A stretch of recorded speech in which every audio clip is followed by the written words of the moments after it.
Hello there, Mad Mike here, and welcome back to the channel. And today we are going to talk about yet a potential another blow for the MCU, and unfortunately, this is looking worse and worse by the day.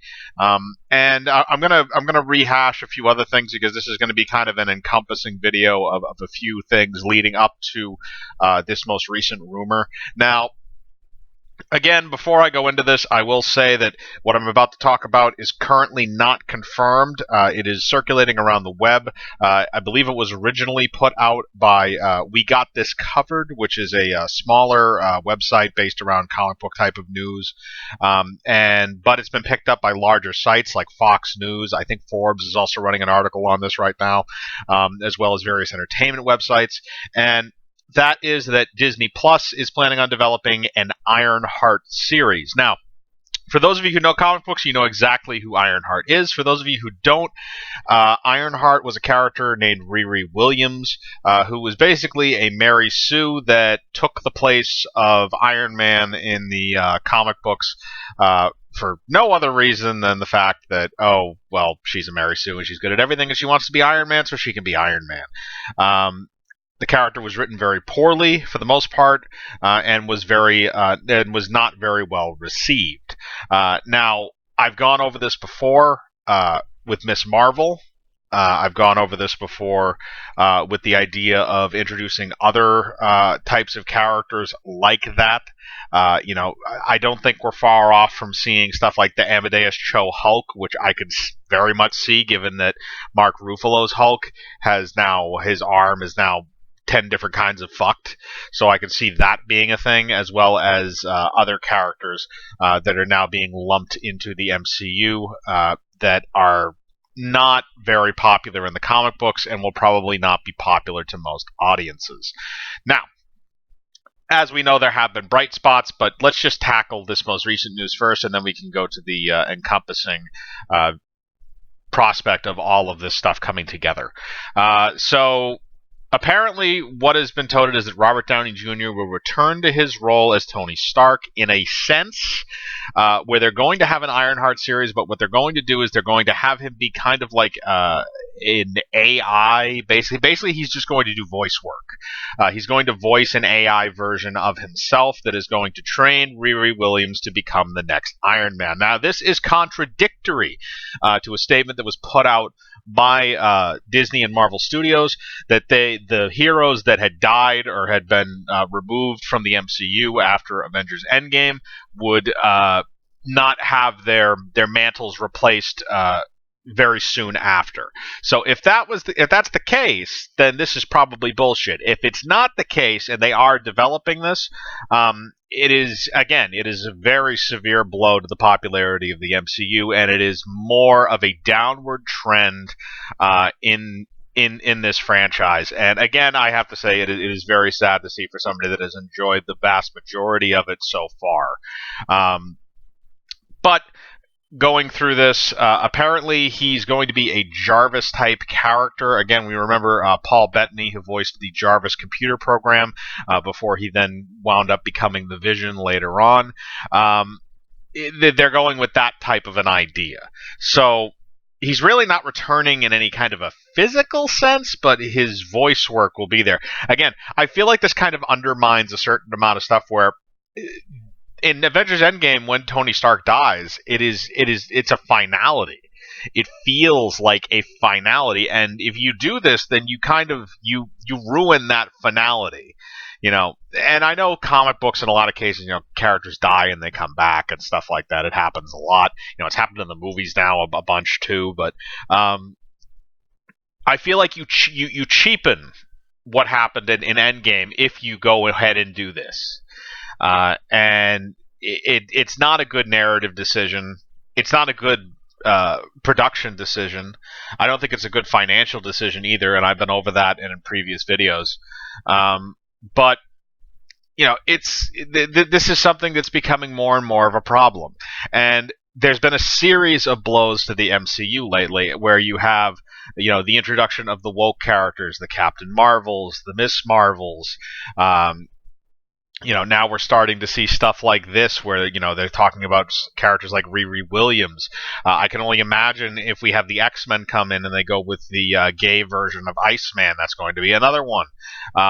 And, as we go through that, they've also lost what could possibly have been their saving grace, which was Spider-Man, and that is looking bleaker and bleaker by the day from what I'm reading in articles, and from what is being said by Sony Studios and Disney over any kind of future deal to bring him back.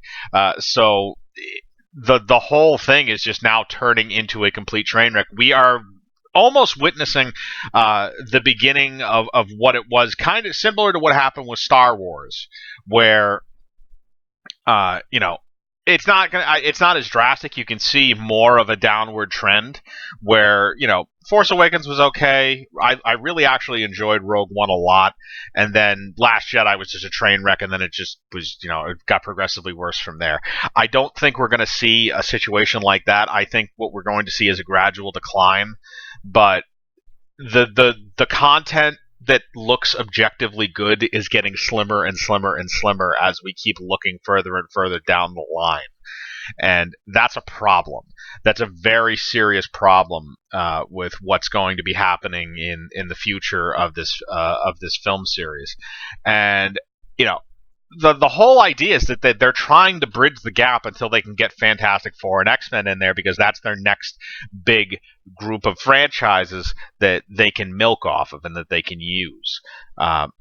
And they're not doing themselves any favors with all these Disney Plus television shows. Now, some of them don't seem bad. I'm excited for Moon Knight. Falcon Winter Soldier doesn't look bad. WandaVision doesn't look bad. But you have other stuff. The Hawkeye series with Kate Bishop. You have the Miss Marvel series that we just announced. There's already rumors swirling around that they're going to butcher the She-Hulk series. There's a lot going around that is not good.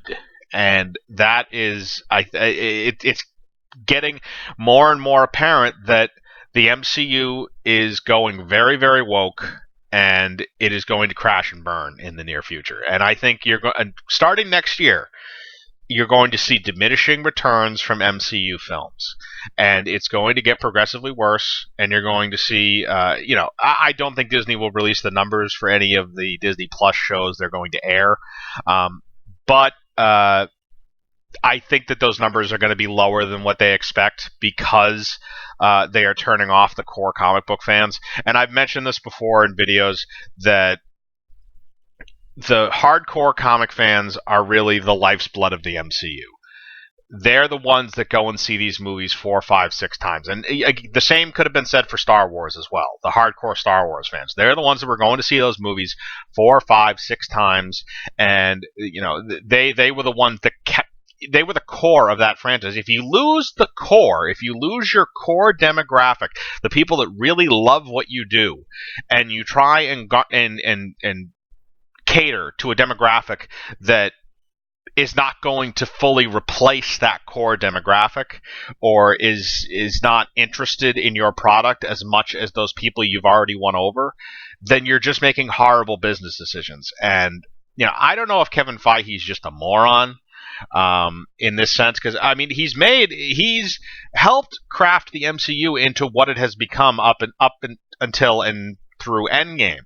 So I shouldn't really call him an idiot, because I don't think he's an idiot. I think he knows how to make movies. I think he knows how to manage a franchise, and I think he's done it very well for the most part up until this point. But I think that there might be outside pressures that are pushing this. There might be inside pressures that are pushing this that we are not necessarily aware of. And they are just going to tank this thing. This thing is going to go bad. It is going to go woke. And eventually it is going to go broke. And they are going to do the same. They're going to run it into the ground the same way they did Star Wars. And again, it's very unfortunate that this great franchise is now looking very bleak in the coming future and a lot of reasons. And I still intend to try and pick the good out of it. I still intend to watch movies that I'm still interested in, but I don't think I'll be watching a lot of the products that they come out with in the near future, and I think that a lot of the heroes they're trying to prop up in this sense, and a lot of the heroes they're trying to bring in to replace those classic mainstays are not going to work, and they're not going to garner the same audience, and they're going to lose viewership. You know, everybody said that it wasn't sustainable. The idea of every movie making $1 billion, that kind of a thing, which Disney has done successfully for a number of years now. Well, not every movie, but a lot of them. And I agree with that to a sense, but if you keep things original enough and you keep the stories good, I think you can carry it. The problem is that you're adapting characters that do not have good stories behind them. I mean, you could gut them, and you could give them better writing and stuff behind the scenes and stuff like that. I could see that happening, but the problem is these characters already have a bad stigma about them. You're not going to replace that stigma among hardcore comics fans, and this is just it's recycling garbage. It's the equivalency of saying that I threw a bag of trash out last week, but there was something good in there, so I want to dig through the bag of trash and see if I can find it. There's so much stuff that they could go to that is actually good as opposed to what they're doing now. But they've decided to go this route for whatever reason, and it's ultimately going to come back and bite them in the ass. And the only thing that I hope is that the fans speak with their wallets in many ways and say, no, we are not going to go see this. This is garbage. We want good stuff. We want you to not... they can't really bring back a lot of the old characters, but we want good stories. We don't want the stories that we've already rejected. And I think that's ultimately what this is going to come down to. It's going to be another situation like Star Wars, where you're going to have your quote unquote Last Jedi, or series of Last Jedis in this sense, and people are going to fall off the bandwagon. People are going to say, "I'm going to stop watching this because it's gone downhill," and that's exactly how this thing is going to end. Everybody said, it's the old adage, it's not going to end with a bang, but with a whimper. And that's what this feels like, is that it's just going to slowly trail off into obscurity. And again, it's a sad situation, but it's all their own faults. It really is, for doing what they're doing now. But that's my opinion on how this situation is going. I want to know what your opinion is. Would you like to see an Ironheart series? Did you like the character in the comic books? Would you like to see Robert Downey Jr. come back as an AI for whatever reason? Put your thoughts in the comments. Again, I'd like to know what you're thinking. Hit the bell for notifications, hit the like button, subscribe, and remember, I live my life free of compromise. Do you?